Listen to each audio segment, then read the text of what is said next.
Hi, my name is Adriel Shulman, and my topic today is going to focus on globalization and technology. The world can in many ways be seen as a single interconnected society. This is called globalization, and it has been made possible by innovations in transportation technology and information and communication technology, also known as ICTs. As a result, a global marketplace for products like energy, cars, electronics, and other products has been developed. There are many divisions in society, and there's different layers and tiers. We got upper class, middle class, working class, and the poor that form a hierarchy. The process by which these layers are collectively determined and these divisions are collectively formed is called social stratification. You can learn a lot about a group or society by examining which technologies are prominent in it and who is included and excluded from their use. The difference or gap in the ways that groups access and use technology is called the digital divide. Nations vary widely in their ability to leverage and computerize technology for increased global competitiveness and to enhance the well-being and prosperity of its citizens. According to the World Economic Forum Global Information, 7 of the 10 countries that ranked highest in this regard are European countries. The non-European nations in the top 10 were Singapore, the United States, and Japan.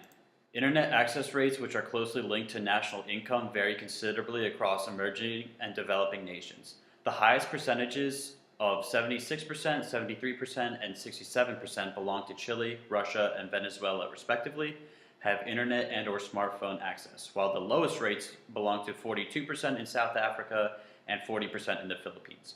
Rates are climbing in the Middle East. Israel is at 86%, Palestinian territories are at 72%, and Jordan is at 67%. Unsurprisingly, Ethiopia and Uganda have rates that are close to 10%.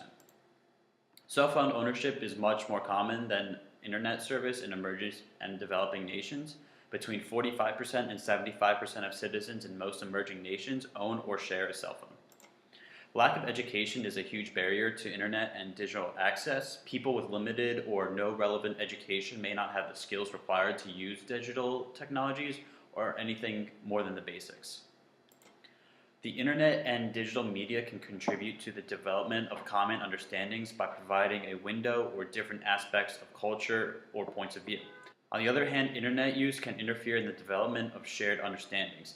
Many people choose to focus their attention on issues which they are already familiar with and communicate with those who feel the same way as them. Depending on how individuals decide to use the technology, existing cultural inequalities can get worse. But we can also find solutions and bridge the divide. ICTs have a substantial global importance in the area of healthcare and education. Interestingly, the most effective use of educational technology may not be getting the technology into the hands of learners, but into the hands of their teachers. When resources are directed to projects that facilitate teacher development, the impact on education of children can be sustainable over a long period of time. People are learning to take back the power through social organization movements and activism. The more you learn about an issue, the more concerned you get. You may want to help shape a world that's in your vision of how things should be. If you are not a vocal person, you may at least want others to have such a voice and perhaps to provide support for them in your own way. In the modern world, there are a number of ways to do this. It may seem difficult or impossible to actually change the balance of power, and for sure this is why some people do not try. But the internet and digital media can facilitate new forms of social organization that make this not only possible, but very, very doable. It's now possible to speak directly to politicians, business owners, leaders of all kinds of organizations through Twitter accounts or a blog. The people of the Arab world took this belief to heart, and in January 2011, protesters took to the streets of Egypt for 11 days to call for the resignation of Hosni Mubarak, and they did not leave until he left power. The Arab Spring protests in the Middle East and North Africa of 2011 have been called the Facebook or Twitter revolutions, as those platforms played a huge role in the success of the revolts. Social media platforms are often looked to as a lifeline by people who suffer under repressive regimes. Authoritarian governments do fear the power of the internet and social media and often attempt to have them filtered, monitored, curtailed, or even shut down. When multiple networks become activated at the local community level and the message is spread as widely as possible, often with a photo or video to go with the message, that is when a social media movement has the best chance to attain enough legitimacy and authority to have global influence. It's also better for networks to meet face-to-face and consider goals and strategies carefully, over time, to enhance their chances for sustaining success. Successful movements are those that meet equally online and in person. This gives rise to citizen journalism.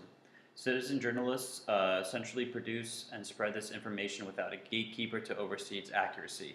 At the same time, many news organizations have begun to incorporate the work of citizen journalists into their own professional products.